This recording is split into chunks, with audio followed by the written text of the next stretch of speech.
ಇನ್ನು ಹಾಸನದ ಸ್ಟೋರಿಗೆ ಬರೋಣ. ಹಾಸನದ ರೆಸಾರ್ಟ್ ಒಂದರಲ್ಲಿ ಕೂಲಿ ಕಾರ್ಮಿಕರ ಮೇಲೆ ಹಲ್ಲೆ ಮಾಡಲಾಗಿದೆ ಅನ್ನೋ ಆರೋಪ ಕೇಳಿ ಬರ್ತಾ ಇದೆ. ಕಾರಣ ಏನು, ಯಾರು ಹಲ್ಲೆ ಮಾಡಿದ್ದು, ಡೀಟೇಲ್ಸ್ ಬರ್ತಾ ಇದೆ. ಹಾಸನದ ರೆಸಾರ್ಟ್ ಒಂದರಲ್ಲಿ ಕೂಲಿ ಕಾರ್ಮಿಕನ ಮೇಲೆ ಹಲ್ಲೆ ಮಾಡಲಾಗಿದೆ ಅಂತ. ಹಾಗಾದ್ರೆ ರೆಸಾರ್ಟ್ ಮಾಲೀಕನೇ ಕಾರ್ಮಿಕನ ಮೇಲೆ ಹಲ್ಲೆ ಮಾಡುತ್ತಾ? ಕಾರಣ ಏನು ಹಾಗಾದ್ರೆ? ಹಾಸನ ಜಿಲ್ಲೆ ಸಕಲೇಶಪುರ ತಾಲೂಕಿನ ಬಿಳಿಸಾರೆ ಗ್ರಾಮದಲ್ಲಾಗಿರೋ ಘಟನೆ. ಕೂಲಿ ಕಾರ್ಮಿಕ ಆತ ಕಿರಣ್ ಕುಮಾರ್ ಅಂತ ಹಲ್ಲೆಗೊಳಗಾದ ವ್ಯಕ್ತಿಯ, ಆಮೇಲೆ ಮಾಲೀಕ ವಿಜಯ್ ಕುಮಾರ್ ಹಾಗೆ ಪಾಪಣ್ಣ ಇಂದ್ರೇಶ್, ಅವರಿಬ್ಬರು ಮೇಲೆ ಆರೋಪ ಕೇಳಿ ಬರ್ತಾ ಇರೋದು. ಹಲ್ಲೆ ಮಾಡಿರೋ ದೃಶ್ಯ ಸಿಸಿಟಿವಿ ಕ್ಯಾಮೆರಾದಲ್ಲಿ ಸೆರೆಯಾಗಿದೆ. ಸಕಲೇಶಪುರ ಗ್ರಾಮೀಣ ಪೊಲೀಸ್ ಠಾಣೆಯಲ್ಲಿ ಈ ಪ್ರಕರಣ ದಾಖಲಾಗಿದೆ.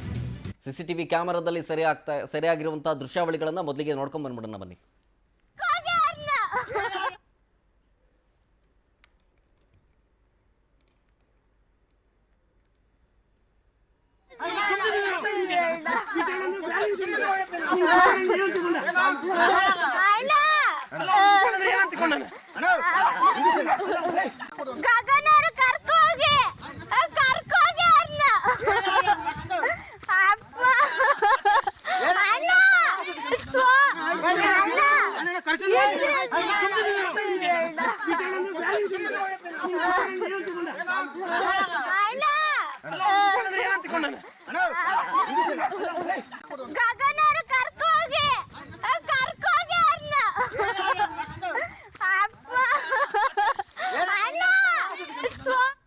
ನೋಡ್ತಾ ಇದ್ರಿ, ಒಂದು ಕಡೆ ಸಿಸಿಟಿವಿ ವಿಜುವಲ್ಸು, ಮತ್ತೊಂದು ಕಡೆ ಮೊಬೈಲ್ ವಿಜುವಲ್ಸ್.